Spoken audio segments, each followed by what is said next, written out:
A Day in the Life of a Tlingit Child. Grey Wolf lived in a beautiful land where his front yard was the ocean and his backyard was the forest. His people, the Tlingit, were wonderful artists and craftspeople. It was easy for his family to find food, so they had plenty of spare time to make and decorate things. Many of the men were skilled wood carvers, and the women wove special baskets and blankets. Grey Wolf's large wooden house was painted and carved inside out. In fact, almost everything his family owned was decorated. There were designs of strange-looking birds and animals on canoes, canoe paddles, mats, baskets, blankets, houses, wooden storage boxes, burial boxes, masks, and headdresses. Even fish hooks and paintbrushes, ladles, spoons, and dishes were decorated. By copying his parents, Grey Wolf would learn these crafts. The Tlingit judged wealth by how many possessions a family owned.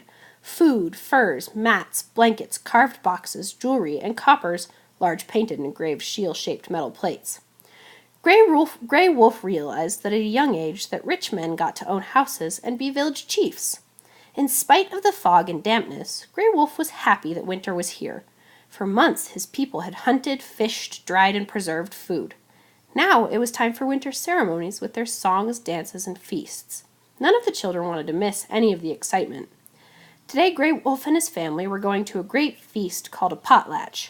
One of the richest men in the village had invited others from his own village and from distant villages to the potlatch. Everyone had been talking about it for months, and at last the day had arrived. Grey Wolf quickly climbed into his father's canoe. He was anxious to get to the feast on time. Everyone knew that to be late was an insult to the person giving the potlatch.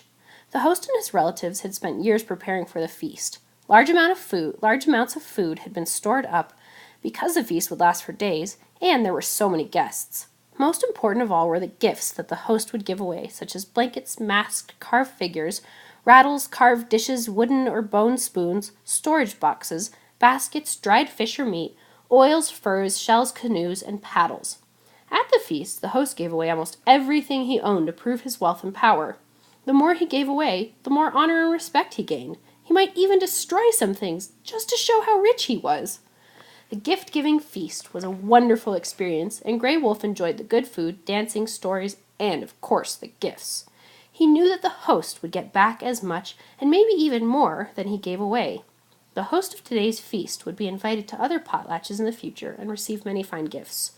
Most Tlingit would try to give the host more presents than he had given to them. So, although a man gave away most of his wealth, eventually he would get back even more.